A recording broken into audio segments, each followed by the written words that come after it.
Welcome back, I'm Adamaru. It's time for the PS Plus update for the extra and premium tiers of PlayStation Plus. My job is simple, to give you gameplay and a quick overview of each game arriving to the service, while your job is to decide what to play and throw a recommendation in the comments below, please. Let's do this!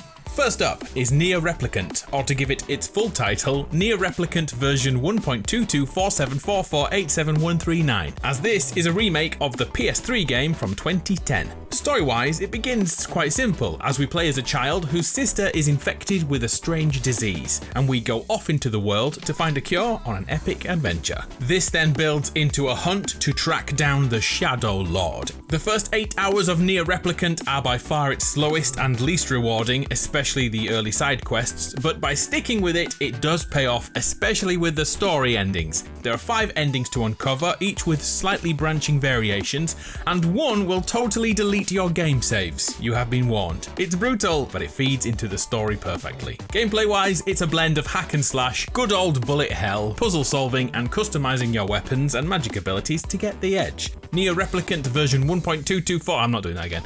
Averages review scores of 8 out of 10. Next up is Sniper Ghost Warrior Contracts 2, a first-person shooter all about being an expert with a long-range tool. Contracts 2 most definitely has great gameplay and also some quite mediocre gameplay. Let me explain. The thrill here is to perfectly plan and execute a contract by stealthily taking up the perfect sniper spot, watching your targets for an opening, and judging wind speed and velocity to perform the perfect hit. It's great, but the moment your cover is blown, Sniper Ghost Warrior becomes a very mid first-person shooter with quite easy to fool AI. The story takes about 12 hours to complete as you systematically take down a crime syndicate, and I honestly believe your enjoyment will totally depend on your playstyle. And my advice is stealth. Stealth is the key. Let's mix things up with an indie game, Unpacking. And yep, its name is not a lie.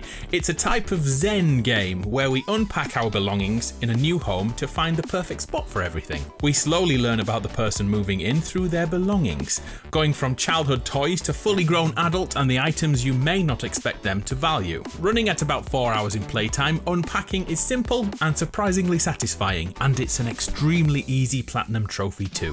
A game which will take considerably longer to platinum is Sid Meier's Civilization 6. The turn-based strategy game asks you to take over the world by creating the greatest civilization ever seen. There is a crazy level of depth to find, with everything from trade to religion to be managed, and how you run your government will impact your cities. Then by the middle of a typical game, managing your armies becomes pivotal as the AI-controlled opposition react differently to your actions, so a military is advisable. Back in 2016, Sid Meier's Civilization 6 received many 9s and perfect 10s by reviewers, and right now the PlayStation version sits on 87 on Metacritic. If you like your management sims, less about war and more about fun, then Planet Coaster could be the game for you. Your job is to delight crowds by building a thriving roller coaster park. With over 700 item blueprints to choose from, ranging from simple bushes and rubbish bins to the biggest roller coasters in history. We design the layout and hire the staff to keep the operation going. Managing income and expenditure is the real difficulty you must overcome. Then, it's only your imagination that's the limitation.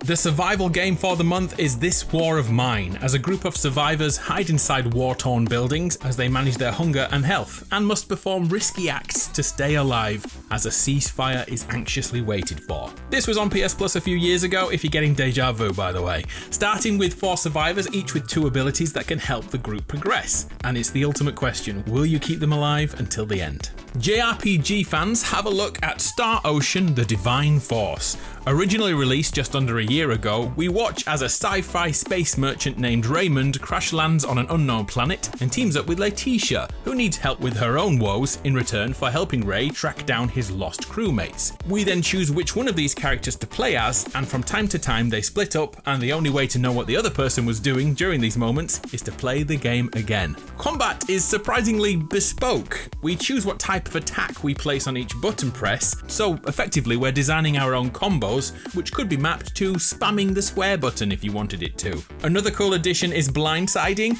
By staying out of an enemy's eyesight, a hit will cause them to be paralyzed for a moment, allowing your whole team to attack. I want to make sure I'm not overselling this Star Ocean game, as the basic menus and HUD cause countless issues and frustrations, and ultimately Metacritic says this is a 7 out of 10 game.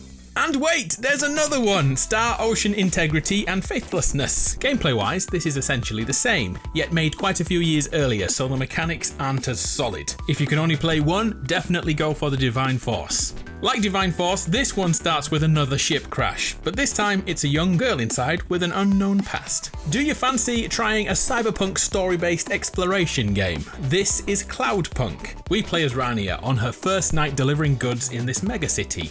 This delivery job lets you encounter the inhabitants of the world, and not everyone can be trusted. Metacritic says 64 out of 100. Another sci-fi adventure on PS Plus Extra this month is 13 Sentinels Aegis Rim, a 2D story-focused real-time tactical battler. We play as high school students who are called into action to pilot mechs against giant monsters and robots. About 1/3 of the way through this 25-hour game, things change up so massively that reviewers were asked not to tell anyone to keep the stories a surprise. All I can say is time travel is introduced and things get crazy. Aegis Rim has the same issues as NieR, that the opening third of the game is by far its slowest and most cliched, but stick to it and you'll be rewarded. Back in 2020, Aegis Rim received a Metacritic score of 85 out of 100. And wait, there's another 2D game this month. Odin Sphere, oh my god, how do you say that word? Leifthrasir.